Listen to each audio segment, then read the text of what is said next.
think to me Moses Kuria is a performer, even though many people regard him the way they regard him. Some of them say maybe he speaks while he's drunk. But to me, what comes from the mouth of Moses Kuria is timely and very intelligent. Uh, I met a friend of mine somewhere who asked me if suppose you are given who between Moses Kuria and Gachagua would be your best presidential candidate. I told him it's Moses Kuria, and he was like, hey. So I don't know why he was surprised with my decision, but I chose Moses Kuria. Actually, if you listen very carefully, what the speech of Moses Kuria, it is a speech of a diplomat. That man himself is a performer. You can see what he did in the previous ministry, the former ministry, and what is initiating now in this ministry where he has come this time. Today he was in an agro celebration anyways, and actually he spoke a lot of he gave a speech, a very good speech actually, a very good speech, and that's what we want, and that's where we are supposed to go as a country. You know, he mentioned, I didn't know even how many public servants are. He said out of 900,000 servants, public servants, against 54 a population for 54 million people. And what he meant is tax. The 54 Kenyans are paying in order our public servants were burdened. And again, some of them are not working. Some of them are going as far as even rooting. So even promised to be very careful and to work together with the president to see that he has stopped corruption. He has put the policies in place to guide this ministry. And at the same time, I said that whoever who now, from today, they are going to implement a policy that requires, if in case you are going to be employed from now, you must pass through NYS. Yeah. Emmanuel, what is your reaction on that? Just like he has said, he's trying to bring a revival and a reformation in the long neglected the National Youth Service. These are one of the sectors that can fully give out jobs to many youths. At a given point in time, we saw the corruption scandals that it has been facing. Many people hide behind the youths that they want to support them. They use them during the campaigns.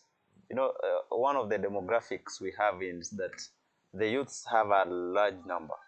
And if the youth decide to elect their own president, they're able to do, or even a governor or any leader in any part of the country, because we are youths, we are many. Now, in NYS, the hope for youth's lives. In NYS, we have hopes for jobs. Here, just to give a mention of the work was saying that not all jobs you must pass through NYS, not all jobs, but there are those jobs that find it relevant for you to pass through NYS. Like if you want to join a military, majority come from NYS. This with skilled and unskilled labor, where people who have a lot of energy and discipline, they're all trained in NYS, and they've been trained to be servants of our country. So one of them was to have these private firms that hire security officers. You find out someone is not physically fit, never did any exercise, and then is being employed to take care of a building. But these are the people you find out that they are not that fit in that job. So it's bringing some hope in any ministry you go. When you are a leader, at times you have to put politics aside and demonstrate your leadership skills. So for Moses, moving from trade, business, industry, and moving to public service, whereby many Kenyans, you know, in public service, I think every Friday and Thursday, they do announce public jobs like that for drivers, mechanics, electricians, whoever is wanted to deliver in public services. So to be brief on that point is to say that it's a way of bringing hope for job creation in our country. And most definitely, the conversation is never ending. But I'd like us to just listen to Moses Kuria kidogo, and then we'll be right back, because he mentioned 6 different things during this inaugural ceremony that we're also going to take a look at. So let's just listen to Moses Kuria kidogo, and then we'll be right back.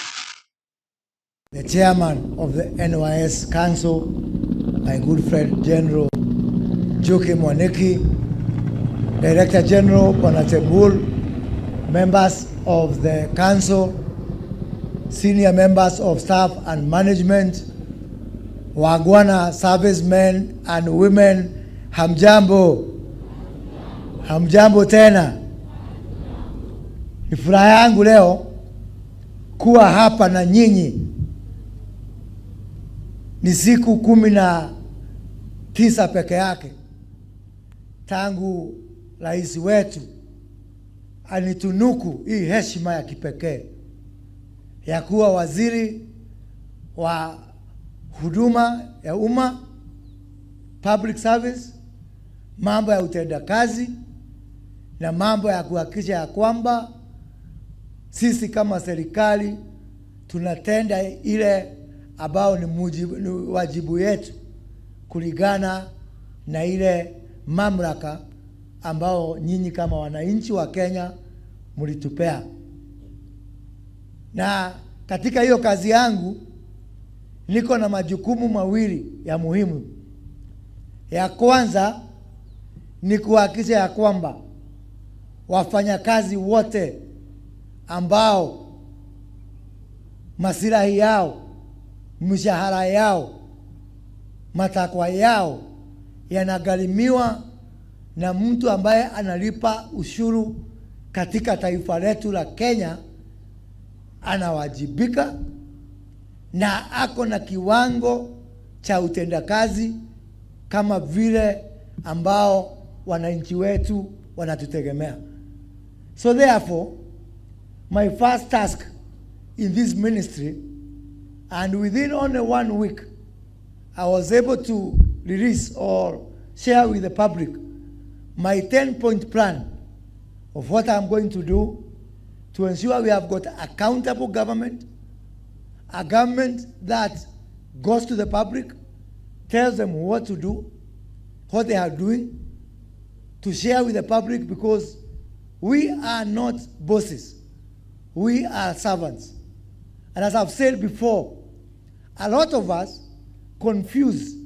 We call ourselves public servants, but we are actually people in public employment.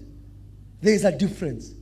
There is a difference between in public employment, and there is a difference between being a public servant who is giving public service.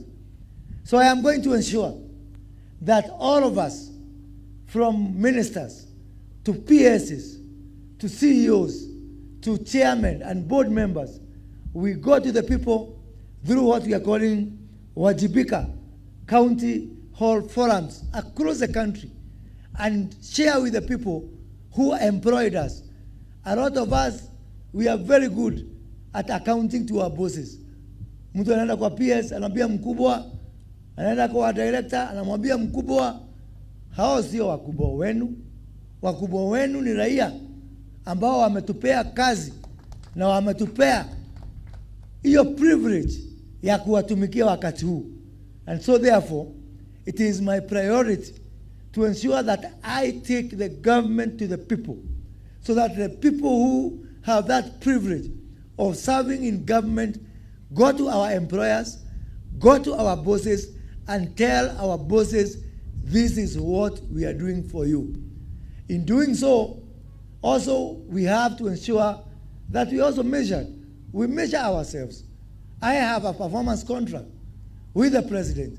The PS here has a performance contract with me. And all the people working, including the director here, have a performance contract with the peers, all the way to the bottom of the 900,000 people who work for the public service and who are paid by Kenyan taxpayers. Ladies and gentlemen, today, 900,000 Kenyans, they are the ones who are responsible for what we call the expenditure by government, the recurrent expenditure. And the third thing is that our current recurrent expenditure stands at 52% of our tax collection. So 52% of our taxes is consumed by these wadosi here, 900,000 of them. Yeah, so that is Moses Kuria. And we've seen from even what he's actually saying, number one, there is a guarantee of, or there is a promise that more jobs are going to be created for the youths in Kenya. Because remember, there's a time, if you guys recall, kuna wakati ambapo there was a recruitment that was happening in Embakasi where they announced the 300 slots, and more than They came 10,000. 10,000 people showed up for that particular slot. But now, the norm in Kenya yenye tumezoea saizi ni promises are made, but promises are not seen or they are not fulfilled. So is Moses Kuria going to deliver? There's something you have said. The problem is giving promises without acting. Giving promises without doing or achieving those promises. But I think if he means well with what he's saying, he can perform. Yeah. What about you, Emmanuel? Moses Kuria is a leader. In this case, many times we've known Moses Kuria as a politician. And for sure, it's very difficult to transform a politician into becoming a leader. As we've seen now, Moses Kuria is now bringing his leadership skills.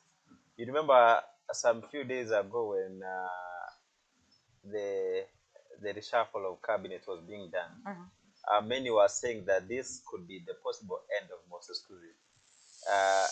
Using his remarks, I remember at that time even Mzee Henry Nyamoya saying Moses Kuria does not know really what he's saying.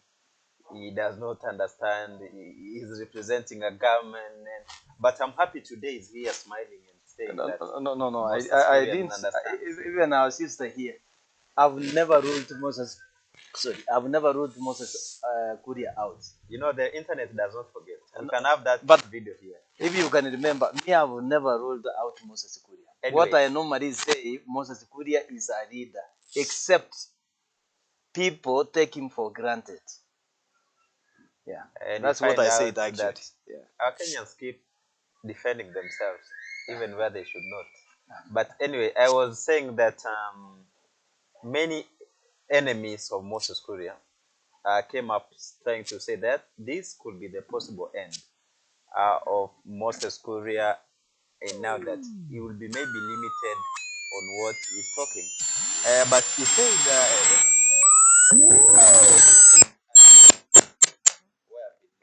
public service delivery management because he has come out, and to me Moses Kuria is a performer, and to me I can at the moment is my super minister, super cabinet secretary in President Ruto's government.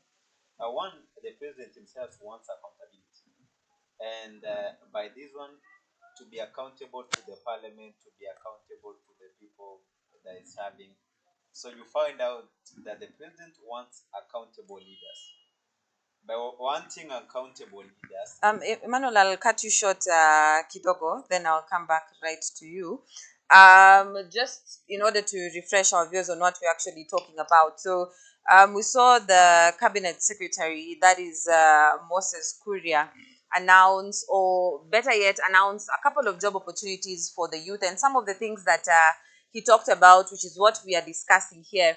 One of them being the fact that all new government employees will actually be required to attend NYS training, that is before being absorbed into the public service, as well as the creation of job opportunities for the youth in Kenya. So keep staying interactive with us on our comment section, as well as giving us your opinion on what you think about Moses Kuria's new docket and how so far he is performing. So back to you, Mano.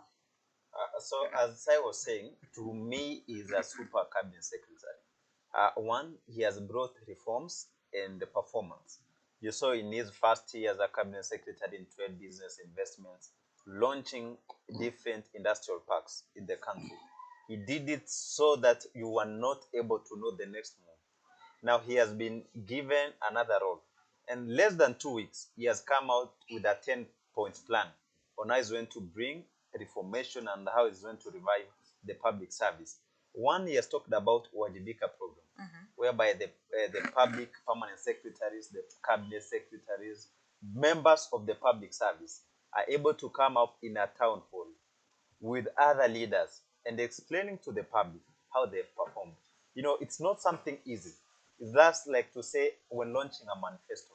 We've seen it even happen, but the one that was more common is the 2013 manifesto for Jubilee and the manifesto for 2017 again, whereby you come to a town hall. I want to believe you understand this. Now, many Kenyans will want that move, whereby you brought into a town hall maybe once per 3 months. The cabinet secretary for public service himself is coming on board with a televised program where the mainstream media, there are all kinds of media. You're being questioned on how you brought difference in the service. So you find out that many cabinet secretaries will not want that. You know, there's those ones who fear appearing before the people, but find it easy to go to other leaders, telling him, Mr. President, I've done this and this. In that meeting, they are in a secret meeting. Corruption is being done. So they are exchanging corruption deals. But when you come to the public, you know, it's going to give you another different image. So who will get the credit at the end of the day? It could be Moses Kuria. So through the Wajibika program, he has brought that.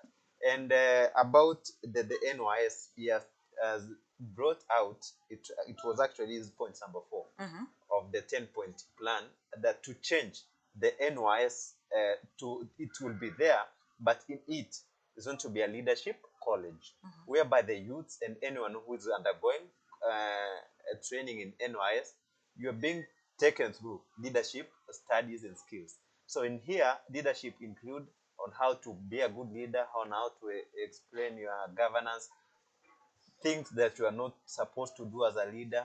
Just to mention maybe corruption, you should not be corrupt. And that's why you heard him saying that when you employ people and we find them, they are practicing corruption, I'll be asking the leader for NYS, the chairman and the leadership of NYS, to tell us if for sure this is the kind of person they trained. He's talking about having a digital ombudsman tool, digital tools whereby they're going to be included. He's talking about the Kenya School of Government, whereby the school itself is also going to demonstrate more leadership. So this means that it's trying to change the culture. You know, we have a culture whereby anyone with money wants to believe he's a leader, whereby anyone with influence thinks that he's a leader, whereby anyone with popularity thinks he's a leader. Now, when we go to an election, we elect people depending on popularity and money influence, but we don't look at the leadership skills these people have. So by electing these people into governance, we bring a burden to taxpayers' money. This with influence will want to use money to continue having influence. And this one who invested a lot of money will want to look ways on how to get back the money that they used during their campaigns. So Moses Kuria is one of the few politicians who for sure have changed themselves from politics to leaders. Now, what he's really demonstrating to us is that for sure he's able to bring reform in any cabinet secretary that is being given. And maybe to finish up on that point is that he's ready to show his accountability, where he says that your accountability lies to the taxpayer. They are your bosses, not the ones in office. Now, when you come to the bosses, what does that mean? That these are the majority. And this is actually what the Constitution says, that the sovereignty of the Constitution lies to the people. To the So people. anytime you mess up with these people, they'll march up and say that you go out.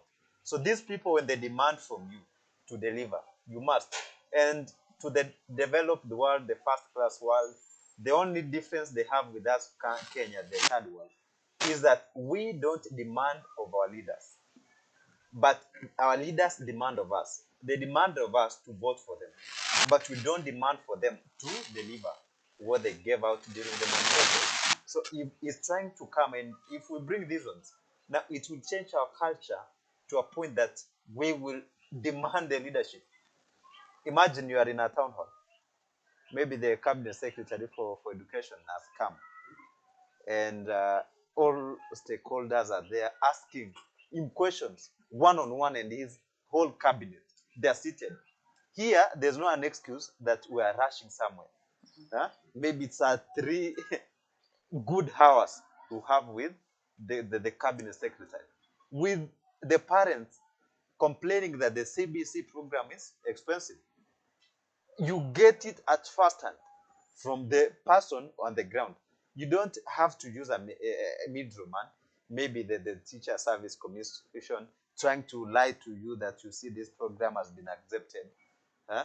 So at times, it will give you time to prepare. And when you're preparing, you come with truth, transparency, and honesty. Yeah. And Mzanyama, I can see you smiling. I'm smiling. It's as if Emmanuel has given almost all the points that Moses Kuria mentioned. He has exhausted all of the points I had, but I can comment. Actually, something. Moses Kuria also gave a very impressive statement. He gave a very impressive statement. If you could hold that point, kidogo too. To our dear viewers, we are still continuing with our topic, of course. Emmanuel Bosire, thank you so much for giving us a good digestion on what Moses Kuria said. That is today, and what he means not only for NYS but also for the ministry that it has been handed over to him, that is the public service. And of course, Emmanuel has mentioned that he is one of, or actually a super CS for him. And initially, we had even seen some statistics, that is a survey ranking the CSs in Kenya and their performance. And Kithure Kindiki was first on the list. But Moses Kuria seems to be coming, na anakuja na mbio sana. And most definitely, we're waiting to see if the promises that are being made about the jobs as well as handing the Ministry of Public Services is going to be delivered. Now, back to you, Mr. Henry Nyimwe. Okay, you have brought another point there. But to me, I cannot compare Moses Kuria and Kindiki. Moses Kuria is by far away from Kindiki. Actually, Moses Kuria is a performer. What I was saying is that it's as if Emmanuel has given point one by one, almost all the points. He has exhausted all the points that Moses Kuria gave. Yeah, the whole topic actually, the whole program. But the other impressive statement, Moses Kuria gave, and actually he was touched. I'm touched with it. Is that he signed a performance contract with the president, and the PSC also assigned a performance contract with him. And whoever who is next or after before the PS also must sign a performance contract, and if up to 1,000. Do you know what it simply means? Actually, the problem we have in this country is corruption. Corruption. It is a problem. We have leaders. Who can perform, who can do well, who can actually arrange and plan for the country, the future of the country. But the problem is corruption.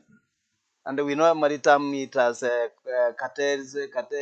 You know, we have people who are there in every system. And in this system of type of government, we have them. So what I'm appealing to them is that let them leave Moses Kuria alone. Let them give him time.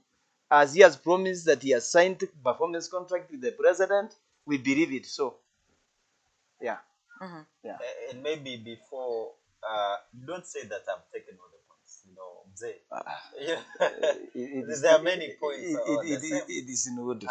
But I want to add up on what you said about corruption. Yeah. You know, he said that to fight corruption, and I want us to mark, if God gives us time to be here for the next perhaps 10 years, we'll see the development of Moses Kuria. You know, when you win the hearts of youths, these are people who will make you a leader. They will support you anytime. Yeah. Now he's talking about one of his 10 points is job bila connections. So these are tools that will fight what? Corruption. You know, recently we had employment of teachers, and we saw that many were from Rift Valley and Central, and a few from other parts of the country. And this happens to all positions, even the cabinet secretaries. We saw that majority are from Mount Kenya and others are from Rift Valley. Yeah. And we don't have that regional balance as a country. But you see him as a cabinet who has been given this mandate. He's saying that we want to have a country whereby we want to have opportunities, employment, jobs, even internship programs that are going to be distributed fairly without minding where you're coming from. So long as you have the required requirements, you are able and fit for that. So having enrolled in this program, job bila connections, and believe me, if it functions, even in the first 6 months, before maybe it's moved out to another person, that alone will make him remembered in the lives of Kenyans. And in the coming leadership seats, he will always be considered. These are what has made people leaders. One of the few things that people maybe vote for William Ruto is only of a small reform that he brought when he was the minister then for higher education board, when he started and launched the HELB program. So that helped him some more years later. And people are now trying to remember that when he was the minister for higher education board, he started HELB. And maybe when he becomes a president, he's going to deliver.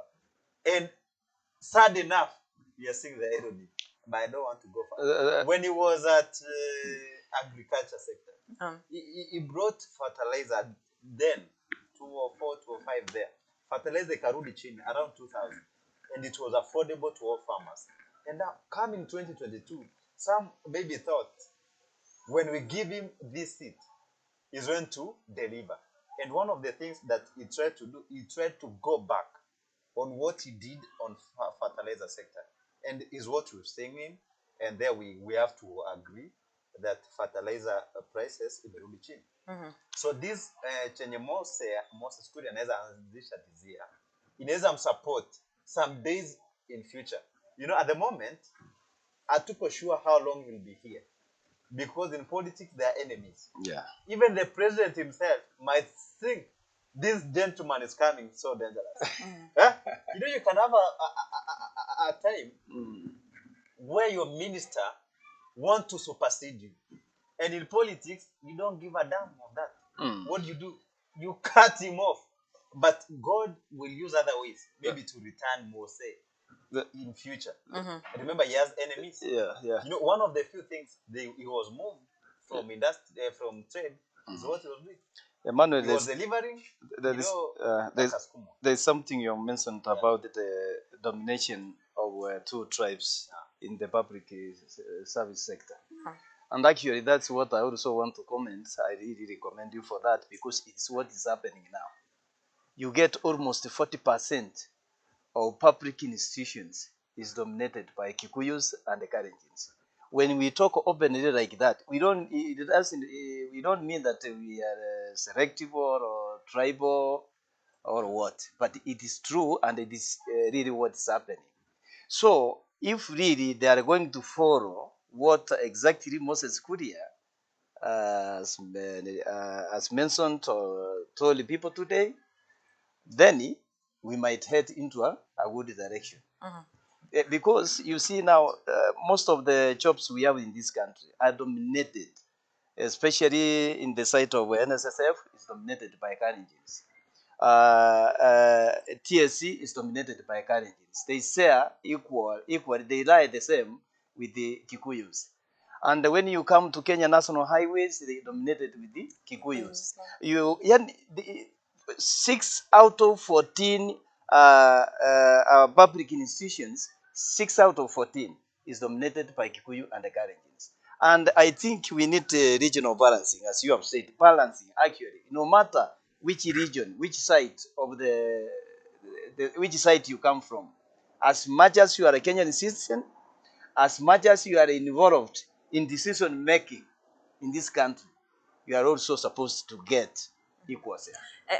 And obviously that is the question. Of course, when you talk about regional balance, especially when it comes to employment in the public service, it raises a couple of questions. Number one, what is the recruitment process of the people? Yes. Because it might be maybe in the highways authority, you're a Kikuyu and you've qualified. So should that disqualify you from that position? Should there be like a regional based employment? And number two, we have seen in the public service, and that is something that even people out here are really commenting on, that in order for you to get into the system, it's about who knows who, not who knows what. Yeah. You know, and we've seen that is something that the CS, that is Moses Kuria, is actually trying to get rid of by bringing in the aspect of training. You know, but now are we ever going to see, as Emmanuel had said, probably we give the CS 6 months, huh? Are we ever going to see a point where, as Kenya, you do not have to pay probably 300,000 shillings in order to join NYS or in order to join the military? Because we've also seen they're offering police services. Are we going to see a time where you actually get hired not based on your second name or your tribal name, rather than by what you deliver or what skills you have? And how are they going to be able to like reach out to now people who are not qualified to join the NYS? You know, my sister, what happens? Politicians are self-centered people, most of them. Even if we are saying that we need to have regional balancing, politicians are self-centered. Let me give an example of the past recruitment of army. 50% was dominated by Kikuyu and the Kalenjins, and 10% by Somalia. So the 10% Somali and 50% of Kikuyu and the Kalenjin, that's 60%. And you can see a small portion, not even a half of the percentage remaining to the other people. So that's why we are saying, if we follow what actually Moses Kuria said today, then we might head to the right direction. Who is we? Okay. That's a very important question. Who is we? A leader, you can know a leader even in 1 minute. You don't need 5 years for you to know that this is the right leader. How many cabinet secretaries do we have? Very many. There are 22. You always hear about Moses Kuria. You're hearing about Kibrotich. You're hearing maybe about Machomi. There are others, until maybe they have an holiday, is when you hear them. They have brought nothing. They are not using even the social media tools to bring what they are trying to bring. So with Moses Kuria, he's only less than 2 weeks in the new, 19 days. Becoming popular there as if someone who was he started last year. No. Aisha Jumwa, who was there, had done terribly nothing that we can talk about it. Now, Moses Kuria does not need even 6 months. Even today, they do a reshuffle. And whatever he has brought to be implemented, it will bring this government to a better place. But to answer your question, honestly, we cannot have a regional balance as a country at the moment. It's not something that you can wake up and realize tomorrow. Many jobs lie under careers. And careers in our country tend to go according to regionals. Just like leadership. We're having a governor if we're taking Nairobi, it's Nairobi is a CBD. There are almost all communities, even international communities, who stay in Nairobi. But when you come to elections, they say, now if lawyers are going to take governor, the gubernatorial seat, who's going to take senator? Nairobi. Nairobi, then it will be the other tribe, maybe And Kikuyu. who will be the women rep? Another tribe again. Now, this kind of mindset we have as a country of regionals is the one that's killing us. You find out that some university courses and courses all over our institutions, you find out that maybe you like the Kalenjins. Majority of the Kalenjins are in education sector. You find them, you ask them, who are you? A teacher. Go to Kisi as a community. Majority of their university students, more than 60%, have taken education. When you go to people from Central, majority have done business-related courses. Get the Somali people who are selling oils in our country. Most petrol stations are owned by the Somalis, a small group. Now, when you find out careers being taken as regional places, now in government allocations, it will always be a problem. Now, you find out that, honestly, the president comes from Rift Valley. Majority have done education. And you find out, now the teachers are going for election. Maybe who would represent them in KNUT and maybe Kupet. Chances are, with the majority, it will be elected. Now, will we come and start blaming the government? Now that, numbers, we want to be factual about numbers. Numbers communicate everything. If you are less, you are minority. If you are more, you are majority. So when we want to have this as a country, the only thing that will help us so that we can have a regional balance is where we remove the second name. Actually, there is this. Let me talk briefly about recruitment. Now, let us leave aside regional balancing, whatever, maybe in other programs. But what specifically I want to talk about, or what I meant, is recruitment. Let me give you recruitment as an example. Before they come to the ground, we have counts. Then from counts, we have sub-counts. When they come, to do recruitment, they recruit according to the sub-counts. And there is a specific number that is mentioned countrywide in every sub-count. Maybe it's that one from every sub-count. I'm giving a I think a sub-count is like a district now. Yeah. So, actually, when they come there, you realize that the number of recruits that is taken from there is about 8 people, not that one. You know what Kenyans are asking? And I can tell you where this number ends up, comes to end up too. So, for example, Mr.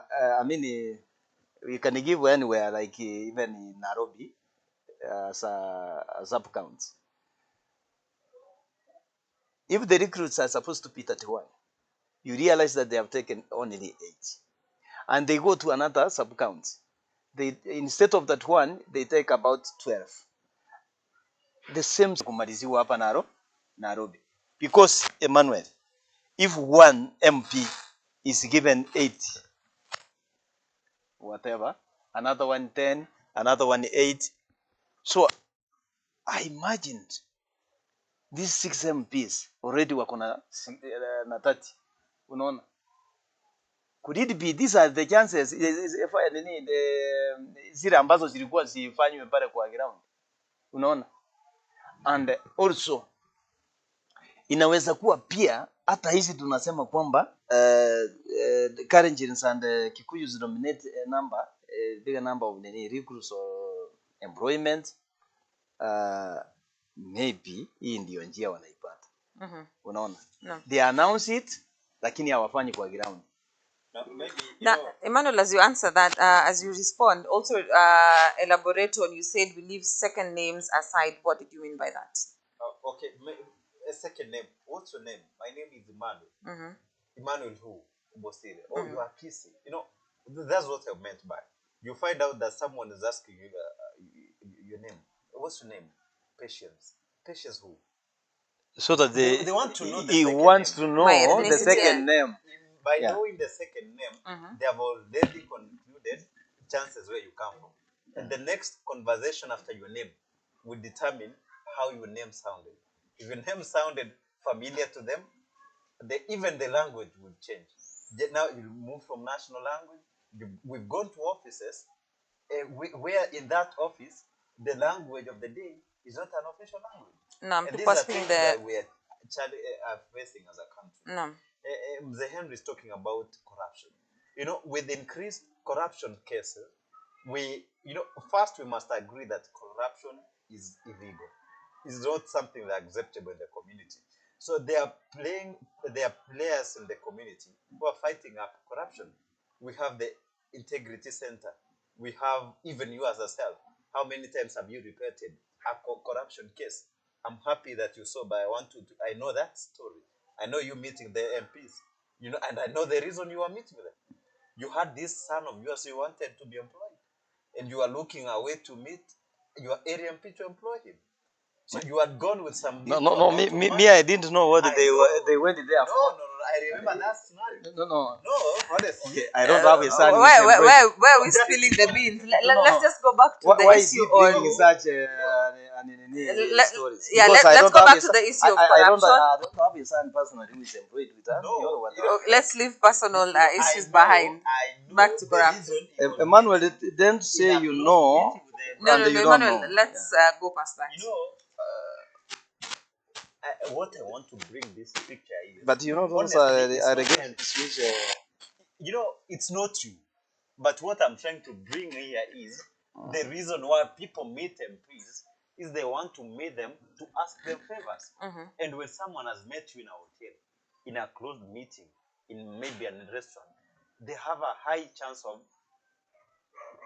influencing your decision making. What did I say? No, it's my time to speak. I said, listen, I said I accompanied one of the MPs to the meeting they had. It's okay. I think The meeting they had. Why you I defending think we yourself? should get past the MP Why are you issue. defending yourself? Let's go back, But gentlemen. what I'm saying is- Let's go back to the issue on.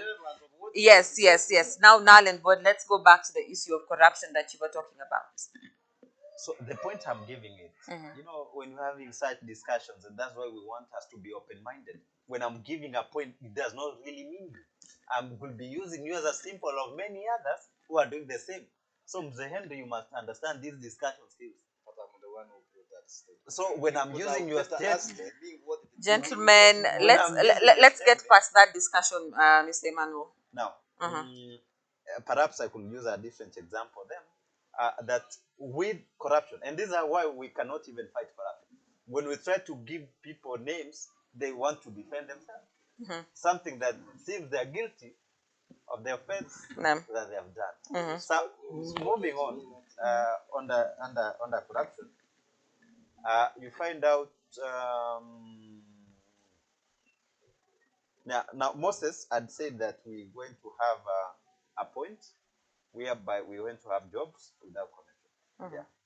And I asked you the question: are we ever going to see that in Kenya? That's possible. Possible, See what? where you get jobs without connections in Kenya. Many people have landed jobs. It is possible.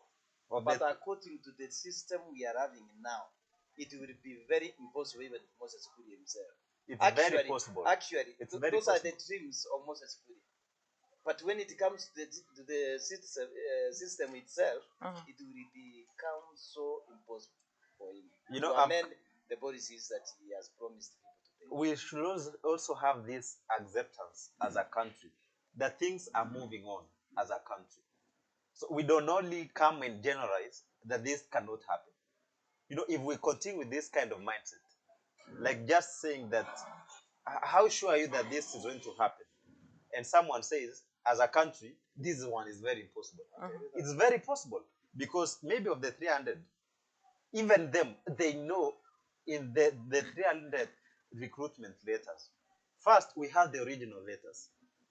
And maybe through different players, you find out that they have reproduced these letters. So we have security features in a recruitment letter. We have them. So maybe the KDF, they want to recruit. They want 300 people to recruit. They have the security features for their letters.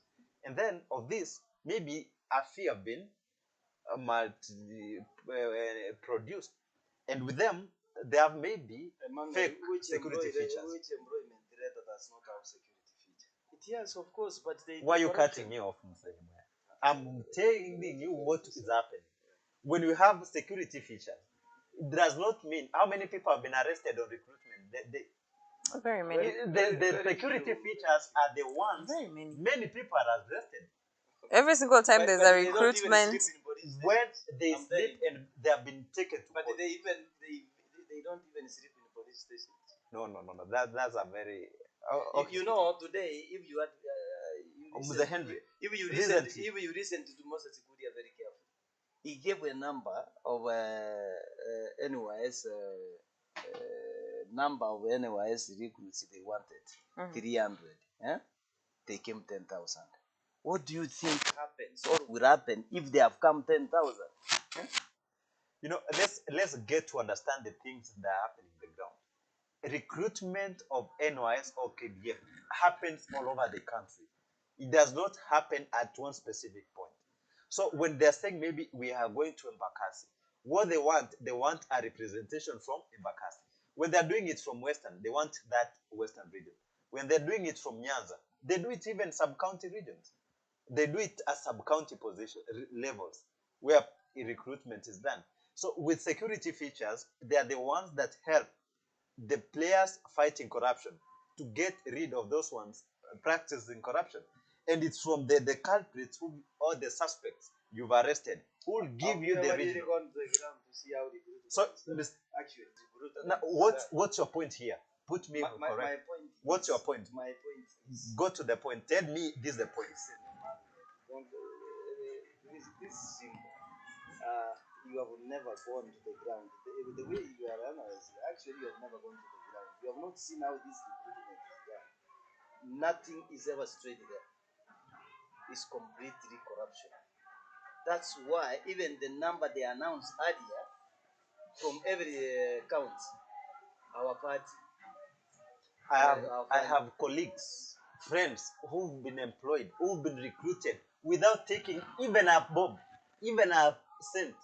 They have. So when we want to generalize that everything is corruption, then we are wrong as a country. And even if I could bring our viewers in, we'd just love to know the numbers out here of people who have been part of the public service in the right way or in the straight way without having to have connections or without having to pay a certain amount of money. Because the same way you're saying you have people or you have friends who you know have gotten in straight, I'm 100% sure that you out there, as well as I, as well as Zenyamwe, and even you, have also a number of people in there who have gone to the system or have been part of the system through other ways. It's just that you cannot be so vocal about how you got into that place. That's You've seen what people I was being asked, explaining, but you never gave me the time. but you were talking. But you were talking, Emmanuel. In as much there is corruption, it is not 100% recruitment that's done through corruption. There are those who get the genuine jobs. How many people have graduated, have the required skills in different jobs positions, and when they go to apply, even they're getting employment. Are you without saying that recruitment exercise is done without corruption? That is not what he's trying to say. I think he has been very clear stating that it's not 100% that it's always clear all the time. He has some of his colleagues. I heard him well. Yes, but he's just refreshed his statement right now. Let me give another example of what I've seen on the ground. And it's a question I'm asking two of you. For example, they have announced that they want 31 recruits from every sub-county. They end up picking 8. And the requirements the requirements for this recruitment, you must run, you must do what, you must be checked, medical and all the necessary requirements should be done on the ground, immediately on the ground. And these are the people who are employed outside here. Wanapata hizo requirements wanaemployiwaje. That's why I'm saying the whole exercise is fraud. Haifanyiki ukweli. And that is what actually Emmanuel was saying, because he said it's not all the time that it's 100%. There are those who have the chance to get in the correct way with the right requirements, and of course there are those who have to get in through other ways, you know. And I'm seeing disappointment on your face. Are we together? For what? I'm talking to Mr. Emmanuel. Yeah, we continue the discussion. One of the challenges that we have, No. at times we fail to differentiate between facts and rumors. Mm-hmm. We need to bring facts on this point. Say that Why are facts always based on your side? we always have facts. Do you want to say what I'm saying here is rumors and you are saying facts? I'm saying exactly what I've seen on the ground. Anyway. Let me ask you, don't you think at my age, I've seen a lot on the ground than you? And this is what I've been watching. Even those people you are saying, I've seen them being arrested. Some of them don't even finish 10 minutes in police custody. They end up getting out because of corruption again. Okay, the same police officers we are purporting here that they are doing coherent exercise. They are the ones who are corrupted. They are the ones who are used to manipulate this exercise. Can you allow me now use the example I wanted to use? I wanted to use this example and then you diverted me. The reason why we are having corruption is that we have a mindset of corruption as a community. We have beliefs that before even you get out of your house to go and apply for this particular job, you want first to ask someone who knows the boss. You don't want to come out with your skills, with your certificates, with your what you have to apply for a job. First, in your mind, you've created out that for me to get this particular job, I must pass to Henry Nimwea. True, false? True. So by having this culture, we get to a point by, if who knows who is the problem or is the question, then who knows who will not always matter. Will be, what do you give who? Are we there? Now, if we went to have a recruitment, initially it was around 200, 300,000. For you to give a mkubwa somewhere, for your son to be considered, it was not always a guarantee. No. And it's not always a guarantee that when you give out bribes, you'll get a job or you'll be recruited. It's not always a guarantee. That's why when majority fail is when they come out to the public. But when they were giving out the bribes, it was on a secret meeting. Nobody knew.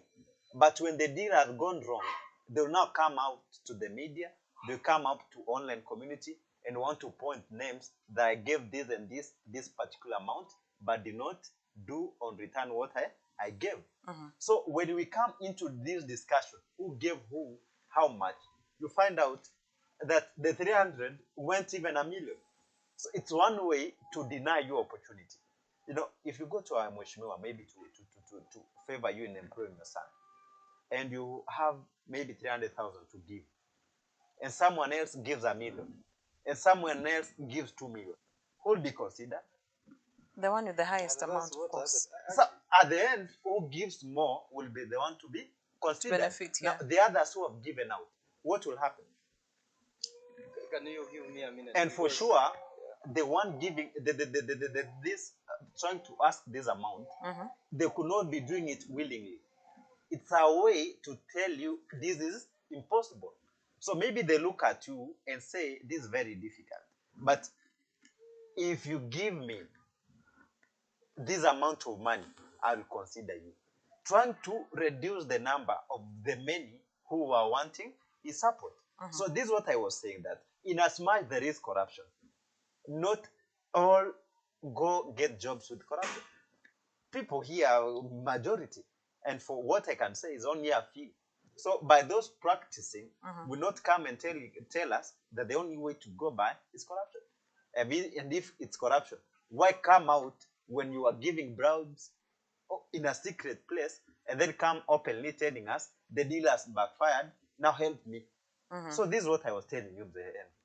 And when I was telling you, actually, it's as if we are talking the same thing. no, you are too emotional to a point. I'm worried. Don't use the word emotion. Unless you want. 30 seconds, Mr. Nyamwe. You know, the question you asked is Moses Kuria going to succeed? No. But we have gone completely irrelevant and out of there. Actually, we are trying to give example of what is happening on the ground, of which Moses Kuria will also be involved regarding his ministry. Okay. You know, the problem here is the system of which Moses Kuria is involved. Is he going to succeed with this system? Of course, I've not denied there are a few who are employed genuinely. But what I'm saying, almost 75 to 80% is corruption. They are employed through corruption. And that's what, you know, even National Parliamentary Committee carried out this investigation concerning equal opportunities. The National Committee, Parliamentary National Committee concerning national cohesion and equal opportunities. They carried this investigation. They realized that people are not employed equally because of corruption. So what we are saying, I'm not denying that there are no few people who are employed genuinely. There are, yes, but a bigger number is employed through corruption, through dishing out of money, and using the police officers who are on the ground. That's what I'm saying. I'm not denying that there are no, even one, two of them who are employed genuinely. Okay. Now, let me ask you, how can we finish corruption? And I stand to be guided. I want to believe we are in the discussion. You as the moderator guide. So when you're trying to say that you're going irrelevant, so I'm asking you, my colleague here, how do we stand to be guided on how to end corruption? First, we have identified that corruption is an issue. Yes, let me answer you. It's a straight point and a straight question. If only we follow the rule of law, we follow the rule of law, we finish corruption. Now, no, I keep on asking the question, who is we now, at the end of the day? And maybe before you ask us the question, now it's telling us if we follow the rule of the law. No. Now, with the kind of mindset that we have, whereby we don't want to face the reality that there is corruption, yes, but with this kind of mindset that we have as a culture, that this job I can't get it unless I pass to Henry, unless I pass to someone. Is it going to help us follow the rule of law? And then, okay, I think that is a question that we'll even leave to our viewers to give us an answer, because it's a question that we ask every single day, but an answer has never been found, you know. And most definitely now we are asking to our viewers, as well as we might or we will actually have another discussion solely based on issues corruption and how as Kenya we can fight and end corruption. But before we wind up, because time is not on our side, I just like us to touch on one thing that has happened today that we can't go without mentioning. That is finally Sabina Chege has been de-whipped. She was actually the deputy minority whip, and now she has been officially removed from that particular seat and gotten a replacement there. And we're listening to Mheshimiwa Kimani Ichung'wah today. He actually warned now the new, or the, yes, actually warned the new deputy chief, that is Mwenje, that you have to be very careful, because if Sabina Chege was alitolewa kwenye kiti, you know, mentioning also the likes of those who betrayed the system and have now been punished, you know, and just maoni yenyu in regards to Kimani Ichung'wah's statement, as well as should the new deputy minority whip be careful of the role that he's been given? Should he celebrate now, or is it too early to celebrate? it is Uta that supported Sabina Chege. But it was against the other Jubilee members, But because they joined Uta, now it was supported by the government. And actually, you see, one of the discussions in the bipartisan talks in Bomas is about members what are because of leadership in place or the government in place. No. So, to me, sometimes a politician can say today, aongea kitu leo, kesho anaongea kitu tofauti. But remember, I knew this was going to happen because one of the discussions they are having performance inahusu mambo kama ya Sabina. So Kimani Chungwa, even if he's a majority leader in parliament, si eti yeye ndio parliament.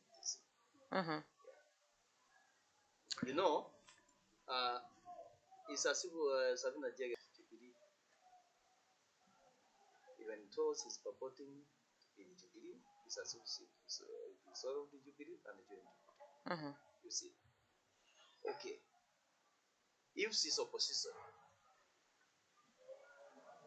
na ako minority leader in Uta now, ako kwa Uta na ako minority for opposition or for the government, even if he serves support, she serves support. What about you, Emmanuel? Is it, or is this new position something worth celebrating about, or what kind of cautions should should the new deputy whip proceed with? First you must understand what happens in politics. Everything is well created. You don't wake up and find that the president has reshuffled the cabinet. No, it does not happen. It's being created. No. Now, when you see the political development that we've had before and after the elections, Sabina Chege in Jubilee, she tried to vie for the election. You know what happened? Again, you're being given a party leadership, and you find out that the party leader, who is the party leader for Jubilee, Mr. Nyamai? The party leader for Jubilee, there are two. The party leader, new Steve. The two, you mean? The party leader. Who's the leader for Jubilee? The leader. Still remains always. The other thing you're saying, the two?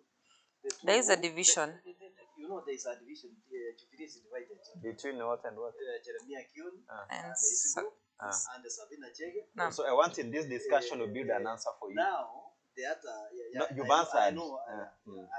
Now the problem is, the thing is, nothing happens in politics. It's being created. The president had wanted to break Jubilee so as to be able to maneuver the politics in Kenya. And in it, that's where you see the separation. Now, when the deal has failed, what do? You come out and defend what you intended to be doing. So Kimani Ichung'wah is what in the parliament? Sorry? Majority. The majority leader. Yes, it's coming out to defend what their deal was. Now that it has failed. You saw over the weekend Uhuru Kenyatta replying to Gachagua the handshake that he wants. It might not come and so you see, these are things that are well developed. So by that, I think you have the answer now. Yeah, that's true. And remember, the bipartisan talks in former side. That's one of the problems they talked about, and they have an answer now. Even you remember what Kinawako, Professor Lumumba, and the other many leaders who took their presentations there. They were against about members crisscrossing from One member party. to a party to No. another. That's one of the main major reasons that was a discussion in Bomas.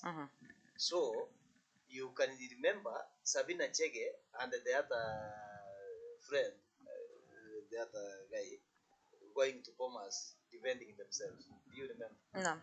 They were defending themselves against these allegations. and they knew this was going to come, but it has come in the right time. They cannot stop it. Mhm. Yeah. And most definitely, the price of loyalty, the price of political party loyalty as well as disloyalty. That is where we are ending our discussion right here at the KNA table. Of course, we've seen what Moses Kuria did earlier on today, or his promise, number one, when it comes to employment, when it comes to the public service, as well as his plans on how he's going to run the ministry, as well as ensure that his ministry of delivery is actually delivering. We also looked at Sabina Shege as well, with the payment of the price of disloyalty, as well as loyalty, which is again what Mr. Henry Nyamaya said is part of the talks that are happening. That is the bipartisan talks that are happening. And most definitely to our viewers, there's a couple of questions that we've asked you in the comment section is always open for you to give us your opinions as well as your comments on how, number one, for example, as a country, we can put an end to corruption. Number two, if the Ministry of Public Service is actually going to deliver, and if Moses Kuria is actually going to deliver. And also number three, if whoever joins or whoever is given a higher position in a certain political party should actually proceed with caution.